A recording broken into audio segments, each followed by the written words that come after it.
শুভ দুপুর বন্ধুরা, সবাই কেমন আছো, কি করছো কমেন্ট করে জানাও। প্রতিদিনের মতো আজকেও চলে এসেছি লাঞ্চের থালি শেয়ার করতে তোমাদের সাথে।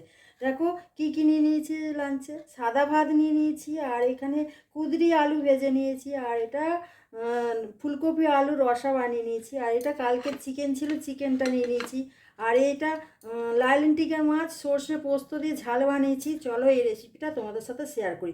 তোমরা কেমন করে বানাও আমাকে কমেন্ট করে জানাও। নুন হলুদ দিয়ে ভেজে নিচ্ছি। ভেজার তেলে একটু কালো জিরে দিয়ে দিলাম, পেঁয়াজ দিয়ে দিলাম। ভালো ভালো করে ভাজা হয়ে গেছে লাল করে। সর্ষে পোস্ত টমেটো কাঁচা লঙ্কা বাটাটা দিয়ে দিলাম, নুন দিয়ে দিলাম।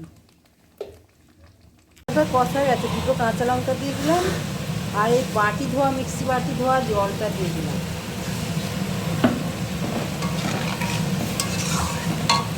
ভালো করে ফুটে গেছে, মাছ দিয়ে দিলাম, ধনে পাতা দিয়ে দিলাম,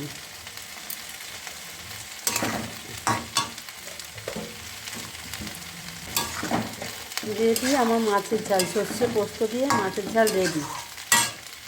কালারটা দেখো বন্ধুরা কত সুন্দর এসছে। কাঁচা লঙ্কা দিয়ে মাছের ঝাল সর্ষে পোস্ত দিয়ে। রান্না সেরে সংসারে কাজ সেরে স্নান করে ঠাকুর পুজো দিয়ে চলে আসলাম টেবিলে, তোমাদের সাথে শেয়ার করছি। তো এই রান্নাগুলো তোমরা যদি দেখতে চাও আমার চ্যানেলটাকে সাবস্ক্রাইব করে নেবে। টাটা বাই বাই, আবার আসছি আর একটা নতুন ভিডিও নিয়ে। সবাই ভালো থাকবে, সুস্থ থাকবে।